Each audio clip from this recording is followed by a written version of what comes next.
The man by the fire did not look like a savior. He looked like a clerk or a minor landowner, dressed in a plain, dark traveling coat, his boots scuffed with the same mud that clung to her own hem. But he was alone, and the set of his jaw suggested a man who was not easily startled. That would have to be enough. Hannah Cole took a steadying breath, the cold air of the inn's common room burning her lungs, and walked toward him. Her boots made soft, wet sounds on the flagstones. She had, by her best calculation, a 2-hour lead. 2 hours before Silas Croft's men realized which mail coach she had taken. 2 hours before they followed her to this last outpost of civilization, Brackley Ford. After this village, there was only moorland and wind. She stopped before the hearth, holding her hands out to the meager warmth of the fire, though she felt none of it. The man did not look up from the flames. His stillness was absolute, like that of a predator resting. "Sir," she began, her voice huskier than she intended. He turned his head slowly. His face was all sharp angles, his eyes a startlingly pale gray, the color of a winter sky before a storm. There was no curiosity in them, only a flat, assessing calm. He was younger than she had first thought, perhaps 30, but carried the weariness of a much older man. "I have a proposal for you," she said, forcing the words past the knot of fear in her throat. "A business arrangement." A flicker of something, not interest, perhaps appraisal, moved in his eyes. He said nothing, merely waiting for her to continue. The silence pressed in on her, thick with the smell of wet wool and wood smoke. I require a husband," she stated, the word tasting like ash. "Immediately. Tonight. In exchange for your name and the protection it affords, I can offer you a significant dowry of skill. I am an expert in household management, accounting, and estate logistics.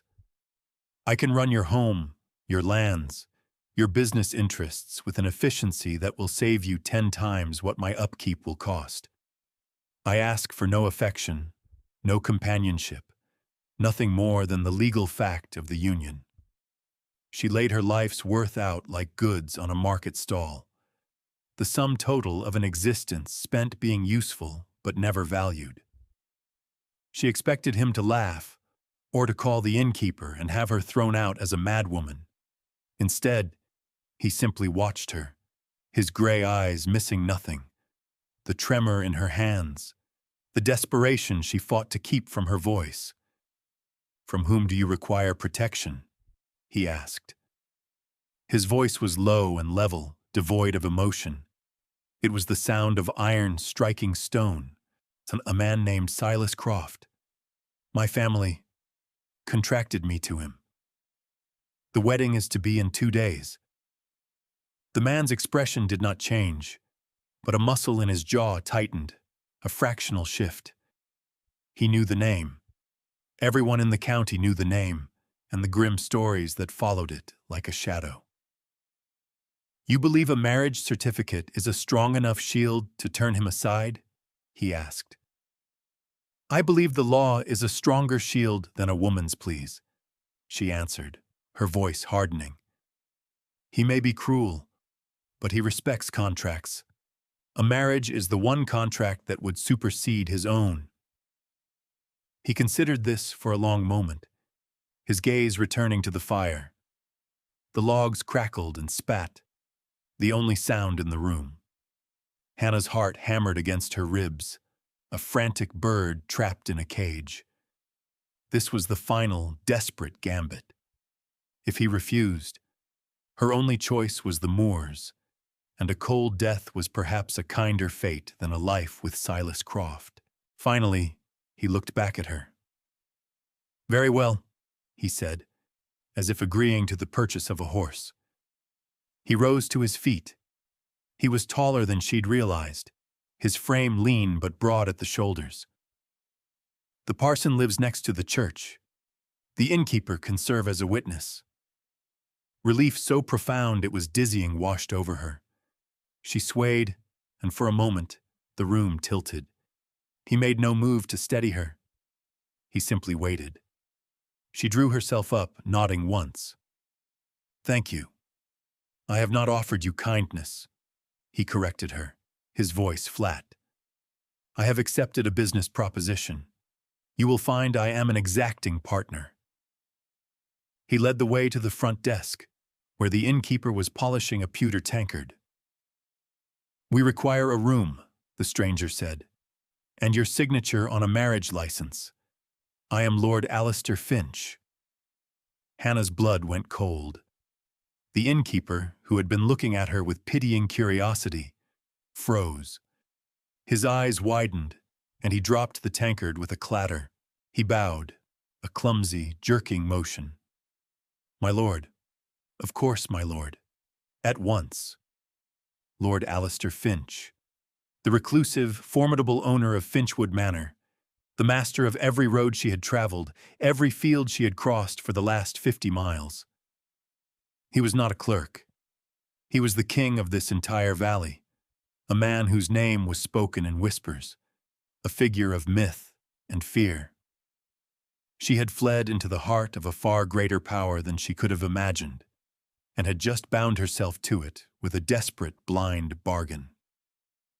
He turned his pale, unreadable eyes to her as he dipped the quill in the ink pot.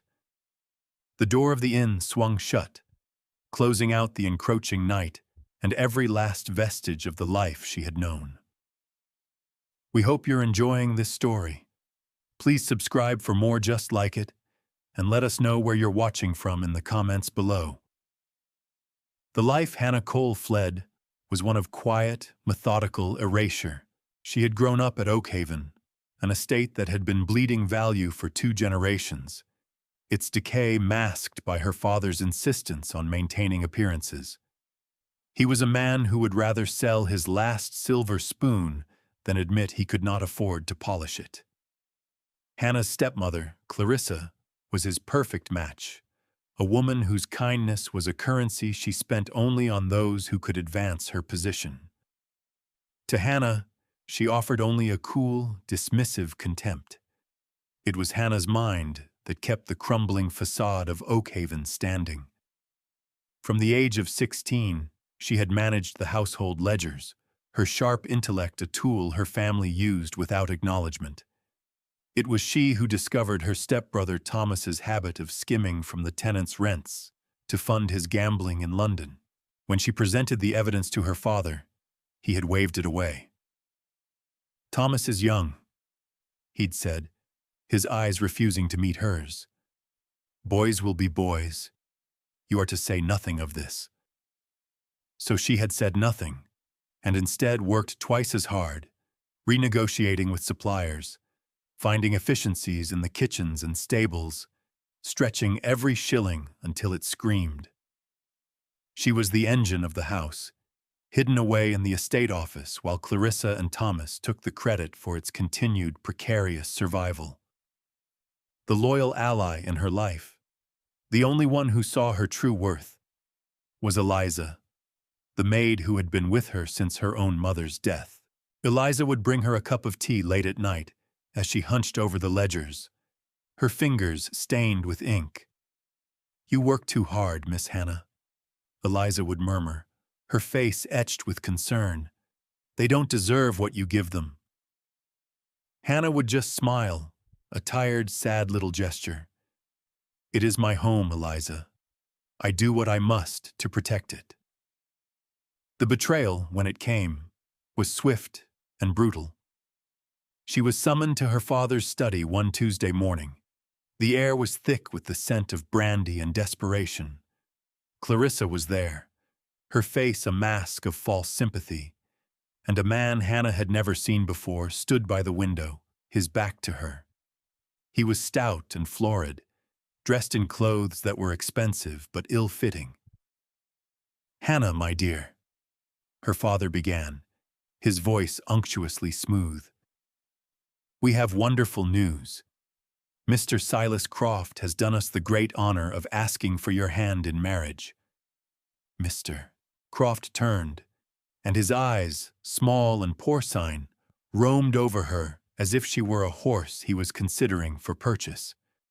A chill snaked down her spine.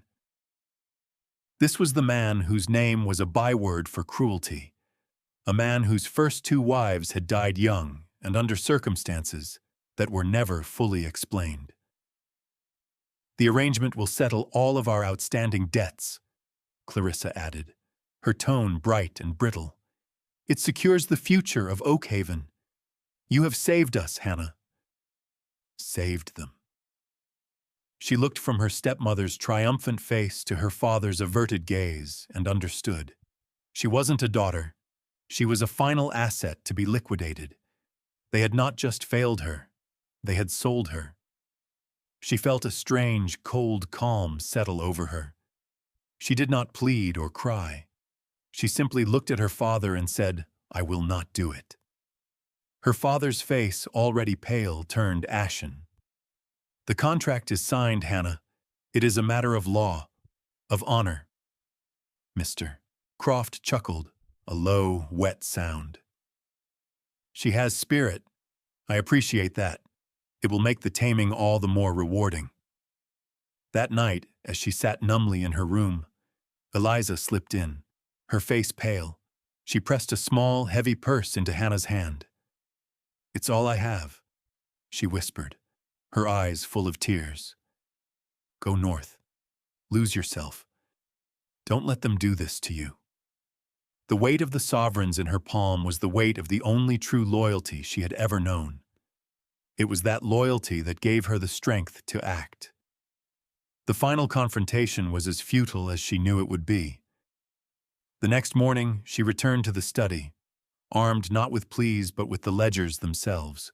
She laid them open on her father's desk. The neat columns of her own handwriting, a testament to years of thankless labor.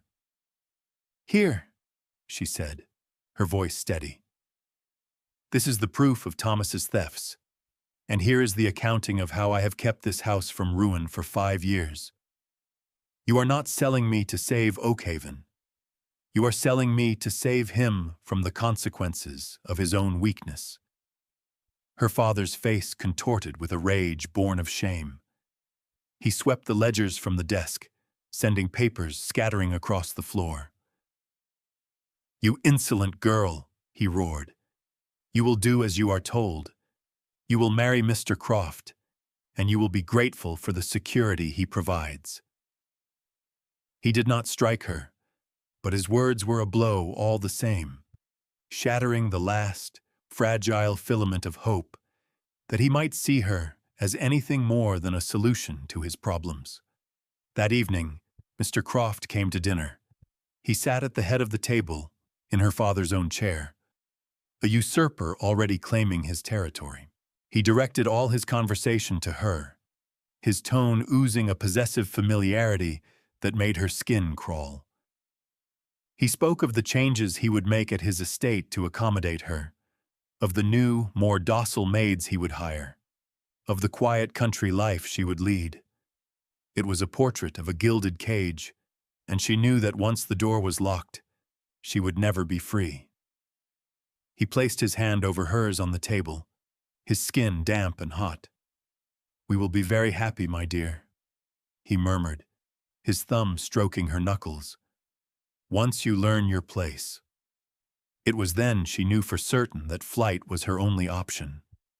That night she waited until the house was deep in the silence of the early morning hours. Eliza had left a bundle by her door, a sturdy woolen cloak, a small loaf of bread, and a leather satchel. Hannah packed only what was essential: the sovereigns from Eliza and the single ledger that detailed her work most clearly, a proof of competence she could not bear to leave behind. As a stable boy, paid with one of Eliza's precious coins, created a diversion by the east gate, Hannah slipped out the kitchen door and ran. She did not look back. She ran through the damp fields, the wet grass soaking her skirts, her breath coming in ragged gasps. She ran until Oakhaven was nothing but a dark shape against a starless sky. She walked for hours, reaching the main road just before dawn, and used her money to buy passage on the northbound mail coach. As the coach rattled away, she huddled in a corner, invisible, a ghost leaving her own life behind. Her destination was a vague notion of the industrial cities of the north, a place where a woman with a head for figures might disappear and make a new life. But the journey was long, her funds were dwindling, and her body was exhausted. She got as far as Brackley Ford, a tiny village nestled on the edge of the moors, before her strength gave out. She knew Croft would be searching. She knew her father would have sent men. She had, at most, a few hours. And in the common room of the only inn, she saw a man by the fire and chose to trade one cage for another, praying it was one whose bars she could endure. The carriage ride to Finchwood Manor was conducted in absolute silence. Lord Alistair Finch did not speak a single word, his profile a stark silhouette against the fleeting gray landscape. Hannah sat opposite him, her hands clenched in her lap, the enormity of her impulsive act settling upon her like a shroud. She had married a complete stranger, a man whose reputation was as bleak and forbidding as the moors that surrounded his estate. The manor appeared suddenly, a great mass of dark gray stone rising from the mist-shrouded valley. It was not a house, it was a fortress, built of sharp lines and unadorned surfaces, its many windows like vacant eyes staring out at the world. There were no welcoming lights, no signs of life. As the carriage rolled to a stop on the gravel drive, the silence was so profound it felt like a physical weight. The front door opened before they reached it, revealing a woman in a severe black dress, her hair pulled back so tightly it seemed to pull her face taut. This was Mrs. Gable, the housekeeper, and her expression was as impenetrable as the stone walls behind her. She gave Hannah a single, sweeping glance that catalogued her muddy boots, her plain dress, and her exhausted face, before her gaze settled on her master. "My lord," she said, her voice as crisp as autumn leaves, "we were not expecting you." "There has been a change of plans, Mrs. Gable," Alistair said, his tone leaving no room for questions. "This is Lady Finch, my wife. See that the east wing is prepared for her." If the housekeeper was surprised, she gave no sign. She simply nodded once. "Very well, my lord." A young maid, her eyes wide with a mixture of fear and curiosity, scurried forward to take Hannah's wet cloak. She curtsied so low her cap nearly brushed the floor. "Welcome, my lady," she whispered, her name Mary. It was the first welcome Hannah had received. Alistair led her past them, his footsteps echoing on the black and white marble floor of the entrance hall. The air inside was cold, carrying the faint, clean scent of beeswax and something else, something like old stone and rain. He did not take her to a parlor or a drawing room, but to a study on the ground floor.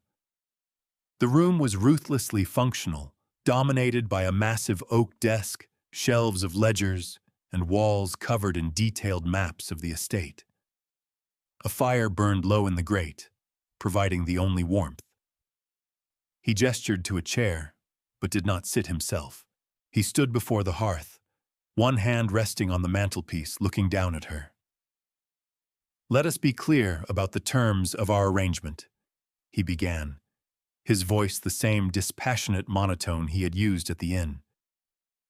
"You are now Lady Finch. This house, this name, and the protection they confer are yours. You will be afforded a suite of rooms in the East Wing. A budget will be set for your personal expenses. In return, you will fulfill the duties you outlined. You will oversee the household accounts and report directly to me. In the presence of staff or any visitors, though there will be few, we will maintain an appearance of civility. That is all I require." He paused, his pale eyes fixing her with an unnerving intensity. "I will not enter your bedchamber. I will not be your companion. What you have been sold is my name, not my affection.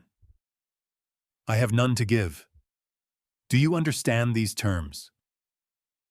It was the coldest, most honest proposal she had ever received. He was not pretending to offer her a home, only a sanctuary. He was not promising happiness, only survival. And after the suffocating hypocrisy of Oakhaven, his brutal candor was a strange, sharp relief. Cold indifference was a language she understood. It was survivable. Active cruelty, disguised as love, was not. She met his gaze without flinching. "The terms are understood," she said, her voice clear and firm, "and accepted." He nodded once, a sharp, decisive gesture. "Good. Mrs. Gable will show you to your rooms." He turned back to the fire, his shoulders set in a way that signaled the end of the conversation. He had dismissed her as completely as a general dismissing a subordinate. As Hannah followed the silent housekeeper up the grand, cold staircase, she understood. She had not found a husband. She had found a new employer. But for the first time in her life, the terms of her employment were clear. In the first weeks, Finchwood Manor yielded its secrets slowly. Hannah's rooms in the East Wing were spacious and well-appointed, but they felt like a suite in a luxury hotel, impersonal and sterile. The entire house operated with a silent, unnerving efficiency. The staff, led by the formidable Mrs. Gable, moved like ghosts, performing their duties with a precision that bordered on fear. They were polite to her, addressing her as "my lady," but their eyes were guarded, their conversations ceasing the moment she entered a room. She was an anomaly they did not yet understand. Her husband was even more of a cipher. She saw him only at breakfast, a silent meal taken at opposite ends of a long mahogany table, and occasionally glimpsed him from a window, a solitary figure walking the grounds or riding out toward the moors. Their conversations were clipped and transactional, confined to the business of the estate.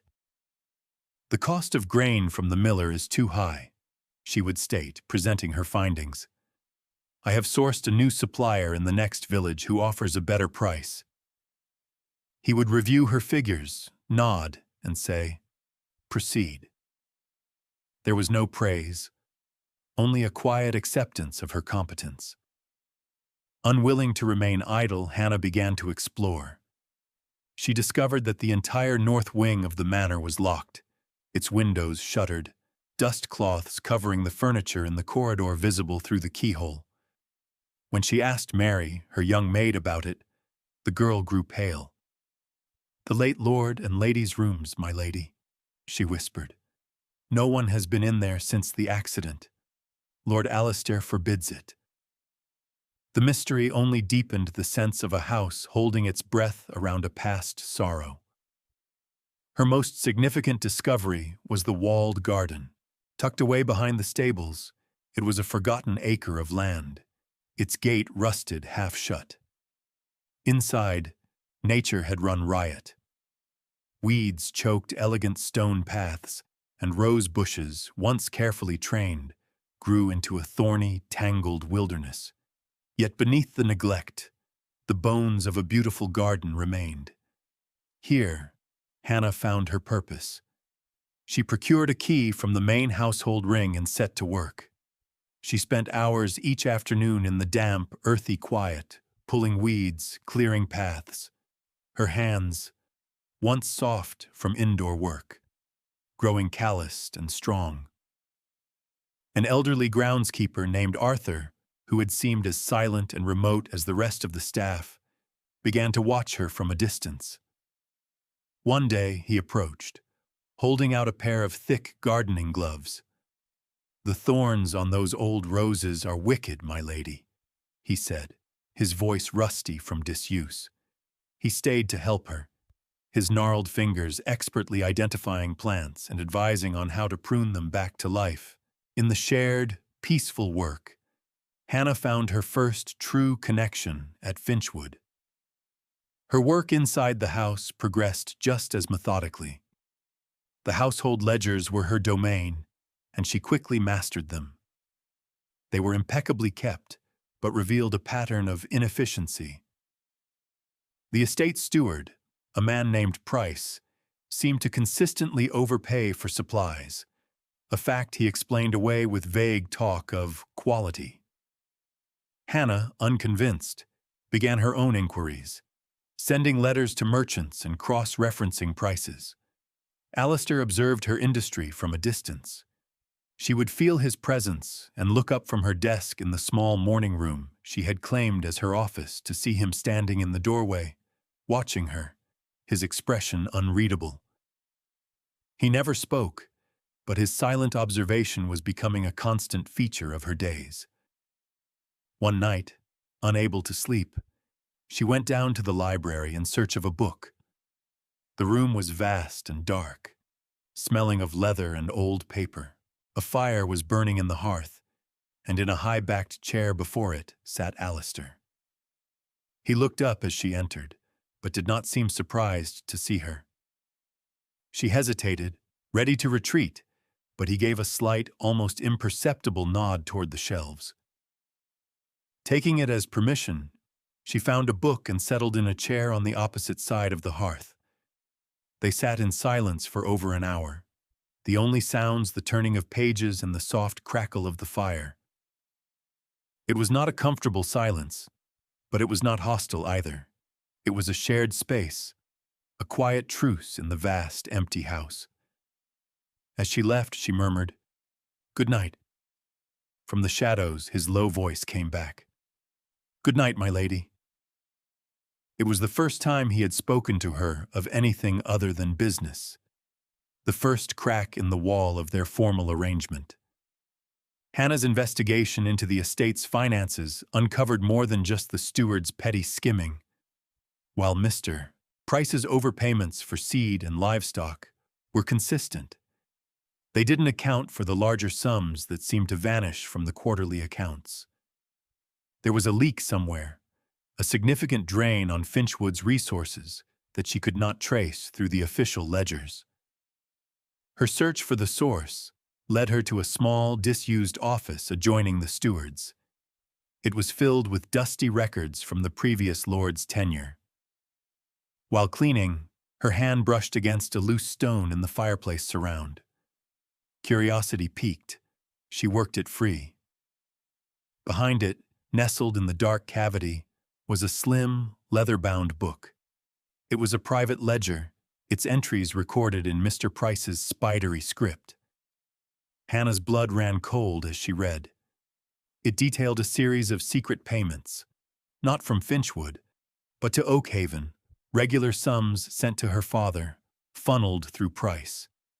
The benefactor was listed clearly: Mr. Silas Croft. Croft had been paying her father for months, effectively purchasing her long before the final contract was signed. But the true shock came in the ledger's final pages. It documented a second set of transactions: Alistair Finch's systematic acquisition of every single one of her father's outstanding debts. He hadn't just married her. He had bought her entire family, lock, stock, and barrel. Oakhaven, the home she had fought to save, now belonged to the stranger she had married. The truth was a physical blow. She was not his partner in a business arrangement. She was simply another of his acquisitions. He hadn't rescued her at the inn by chance. He had been pulling the strings of her life all along, maneuvering her like a pawn on a chessboard. Was he her protector, or merely a more patient, more powerful predator than Silas Croft? The sense of betrayal was suffocating. That night, she did not wait for him in the library. She went to his study, the hidden ledger clutched in her hand, and entered without knocking. He was at his desk, a pool of lamplight illuminating the papers before him. He looked up, his expression hardening at the sight of her face. She walked to the desk and placed the ledger squarely in the center of his work. "Explain this," she said. Her voice was not loud, but it was as cold and sharp as splintered ice. He looked down at the book, then back up at her. He did not feign surprise or ignorance. A long, heavy silence stretched between them. Finally, he leaned back in his chair, his face a mask of weary resignation. "Where did you find this?" "Does it matter?" she countered. "It is the truth, is it not? You own Oakhaven.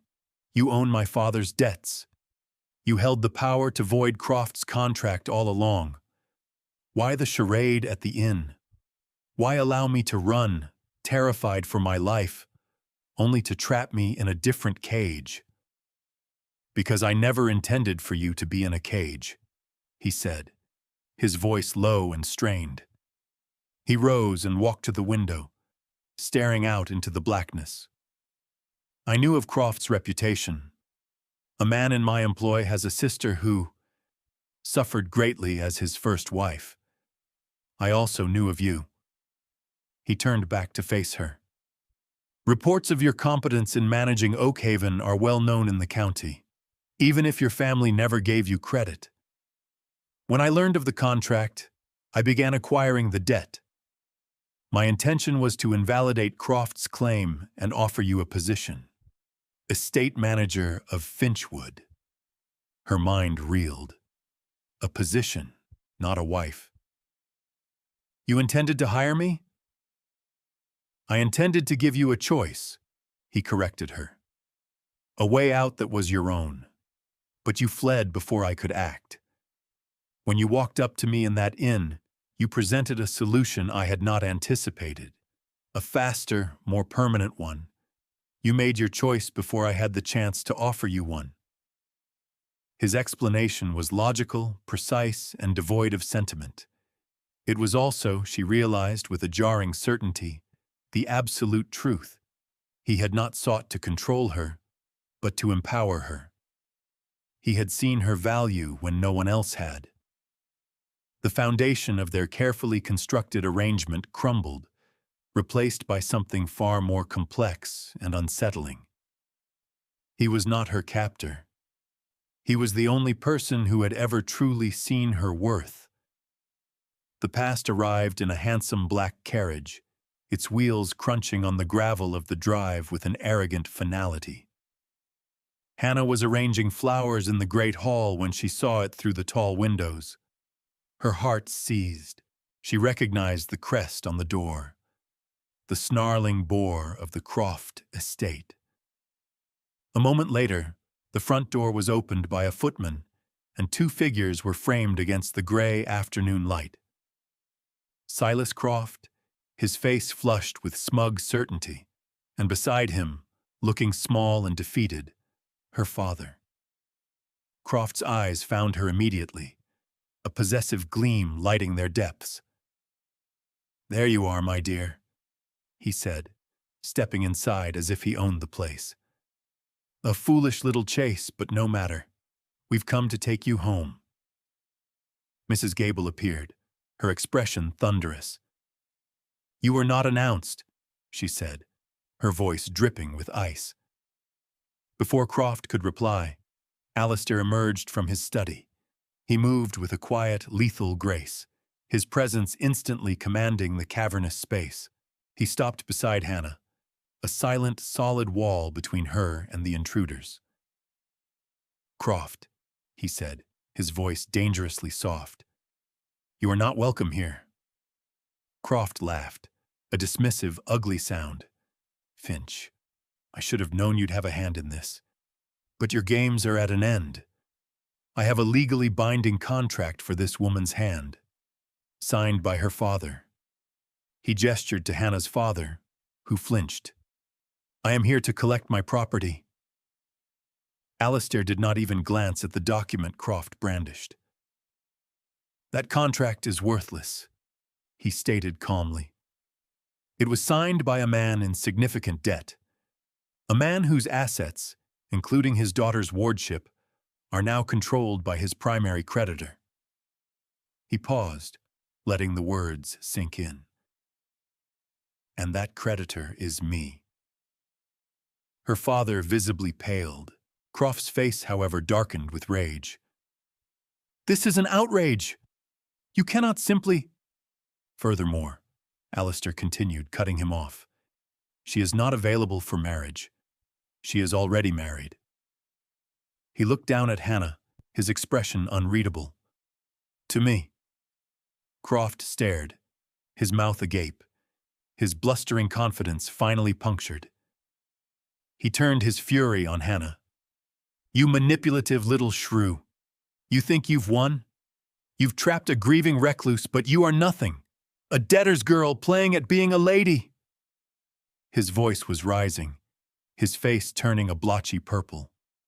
Before he could say more, Hannah found her own voice. It was not loud, but it was clear and steady, echoing in the sudden silence of the hall. I am Hannah Cole Finch, Lady of Finchwood, she said, meeting his furious gaze without blinking. You are a guest who has overstayed his welcome. You are trespassing in my home. I suggest you leave. She had not hidden behind Alistair. She had stood beside him, claiming her name, her place, her power. For the first time, she felt it was truly hers. Her father tried to speak, his voice a pathetic bleat. Hannah, please, be reasonable. She looked at him, at the man who had sold her, and felt nothing but a cold, vast emptiness. He was a stranger to her now. Alistair made a small, sharp gesture. Two large footmen, who had been waiting silently in the wings, stepped forward. Croft, seeing he was legally, financially, and physically outmaneuvered, backed away, his face a mask of pure venom. This is not over, he spat, before turning on his heel and storming out, her father trailing miserably in his wake. As the great door boomed shut, an extraordinary quiet descended. The staff, who had witnessed the entire exchange, looked at Hannah with a new expression in their eyes. It was not curiosity or suspicion. It was respect. Alistair turned to her, and in the pale gray of his eyes, she saw something she had never seen before. A flicker of raw, unguarded emotion. They were not just parties to a contract anymore. They were allies. That night, the library felt different. The fire burned with the same quiet warmth. The scent of leather and old paper was the same. But the space between their two chairs was charged with an unspoken current. The silence was no longer a simple absence of words. It was filled with the echoes of the afternoon's confrontation. Hannah was trying to read, but the words on the page were a meaningless blur. She was replaying the scene in the hall, the feeling of Alistair's presence beside her, the surprising strength she had found in her own voice. He entered the room, and instead of taking his usual seat, came to stand by the mantelpiece, much as he had on her first night at Finchwood. He stared into the flames for a long time before he spoke. My younger sister, Eleanor, he said, his voice low and rough, as if the words were being dredged up from a great depth. She was much like you, bright, capable.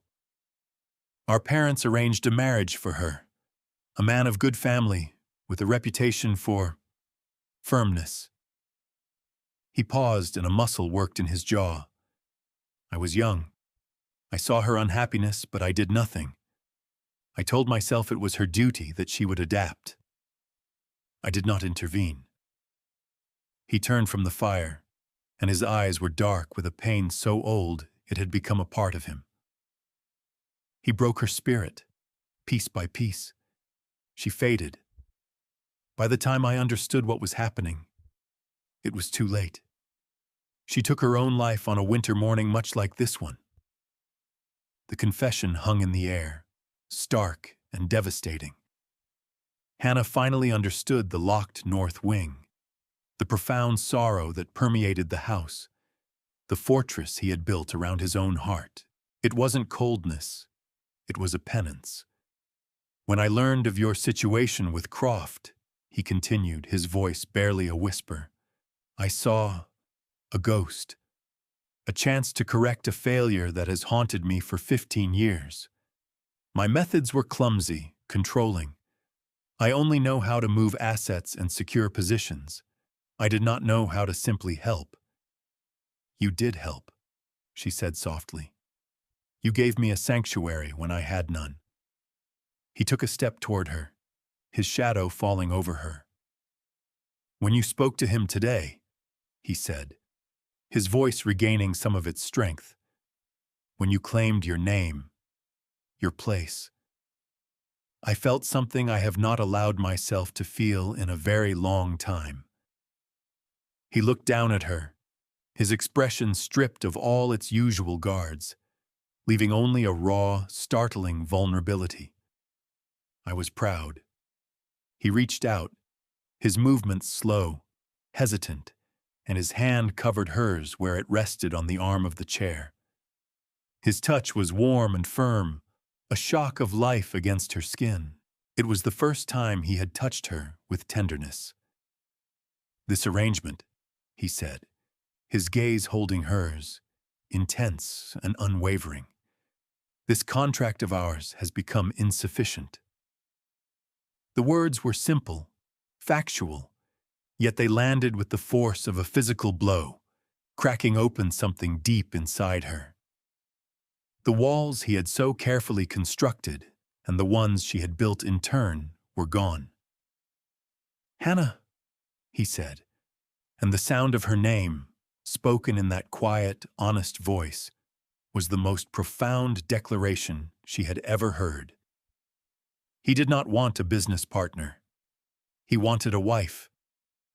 The invitation arrived on thick, creamy cardstock, bearing the ducal seal. It was for the annual Devereux Ball, the pinnacle of the county's social season. Alistair, who was known to have refused it every year for the past decade, placed it on the breakfast table between them. We will attend, he announced, his tone leaving no doubt that this was not a request. It was a statement, a move on the chessboard of society.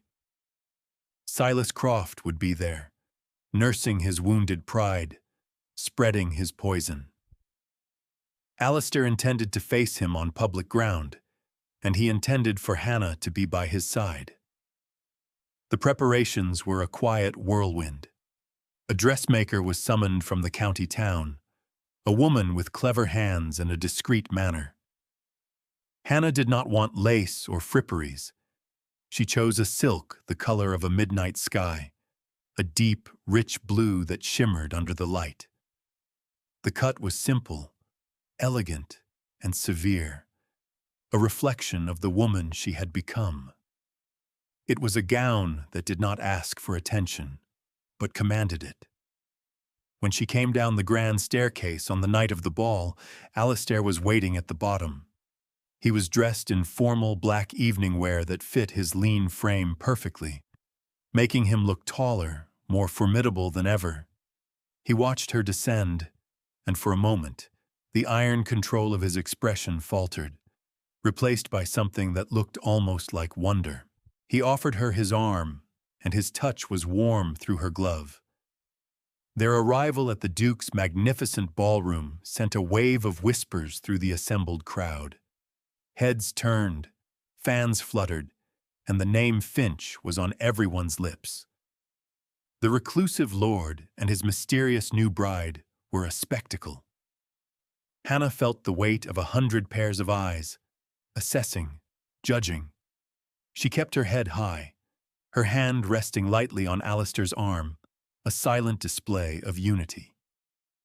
They found Croft near the terrace, holding court with a small group of sycophantic landowners. He saw them approach, and a malicious smile touched his lips. He spoke loudly, his voice carrying to those nearby. Lord Finch, a surprise to see you out? And you've brought your little bookkeeper. A shame to see a man of your standing taken in by a common debtor's daughter. One wonders what sort of tricks she used to secure her position. The air grew thick with tension. The nearby conversations faltered as people strained to listen. This was the moment. The public challenge. Before Hannah could even form a response, Alistair stepped forward slightly, drawing the focus of the small crowd. His voice was not loud, but it cut through the ballroom's hum with chilling precision. "You are mistaken, Mr. Croft. I was not taken in." He turned his head and looked directly at Hannah, his gaze so full of meaning it made her breath catch. "I was saved." He took her hand, raising it from his arm and holding it in both of his own, a public possessive gesture. For 10 years, this estate was solvent, but it was not alive. For 10 years, this house was orderly, but it was not a home. "My wife," he said, the word ringing with pride. "With her intelligence, her diligence, and her unwavering character, has restored not just my accounts, but my life. Any man in this room would be fortunate to have a partner of her caliber." He turned his cold gaze back to Croft. "She is not a debtor's daughter. She is the Lady of Finchwood, its mistress, and its greatest asset." A collective gasp went through the onlookers. At that precise moment, the Duke himself appeared, flanked by 2 grim-faced constables. They stopped directly in front of a stunned Silas Croft. "Mr. Croft," the Duke said, his voice booming with authority, "these men have a warrant for your arrest. It seems new evidence has come to light regarding the unfortunate death of your first wife." Croft's face turned the color of ash. The evidence, Hannah knew with sudden certainty, had been quietly and ruthlessly gathered by Alistair's agents. As the constables led a sputtering, defeated Croft away, the crowd's opinion shifted like the tide. The whispers were now of awe, of respect. Hannah Cole, the mysterious bride, was no longer a subject of gossip. She was a woman of substance, publicly validated by the most respected and feared man in the county. Alistair looked down at her, a question in his eyes. She gave a small nod. They had done what they came to do. Together, they turned and walked out of the ballroom, leaving the scandal and the speculation behind them. Months later, the walled garden was unrecognizable. What had been a forgotten tangle of thorns and weeds was now a symphony of color and life. The rose bushes, pruned and staked with care, climbed the old brick walls, their blooms scenting the warm summer air. The stone paths were clear, winding through beds of lavender and delphiniums. It was Hannah's sanctuary, a living testament to patience and restoration. She was walking the paths with Alistair, his hand held loosely in hers. A comfortable, established peace had settled over Finchwood and over them. The house was no longer a fortress. Its windows were thrown open to the summer breeze, and the staff moved with a relaxed efficiency, their faces open and friendly. Mrs. Gable even smiled now, a rare and precious sight. Mary chattered happily as she went about her duties. The house was breathing again. Alistair stopped beside a particularly vibrant crimson rose, the one she had worked hardest to save. He reached out and touched a velvety petal. "You brought this back to life," he said, his voice quiet. He turned to her, his pale eyes warm in the afternoon sun. "Everything here." He took her hand, the one without a glove, and raised it to his lips, pressing a soft kiss to her knuckles. It was an act of simple, profound tenderness. "What began as a contract," he said, his gaze holding hers, "has become my life." The words were spoken with the same factual certainty he used to discuss crop yields or timber prices, but they held the weight of a sacred vow. "I love you, Hannah." She felt a smile spread across her face, genuine and effortless. The long, lonely years at Oakhaven, the terror of her flight, the cold uncertainty of her arrival here, it had all led to this moment, to this man, in this garden they had rebuilt together. "And I you, Alistair," she replied, her voice as clear and true as his. There was nothing more that needed to be said. The transactional had become real. The broken had been made whole. The discarded had been revealed as essential. They stood for a long moment, hands linked in the quiet beauty of the restored garden. Two solitary people who had found in each other not just a sanctuary, but a home. Thank you for joining us for this story to the very end. Would you have been brave enough to trust a man with so many secrets? Let us know your thoughts and where you're watching from in the world in the comments below. For it is often true that the best alliances we forge begin as the most honest transactions.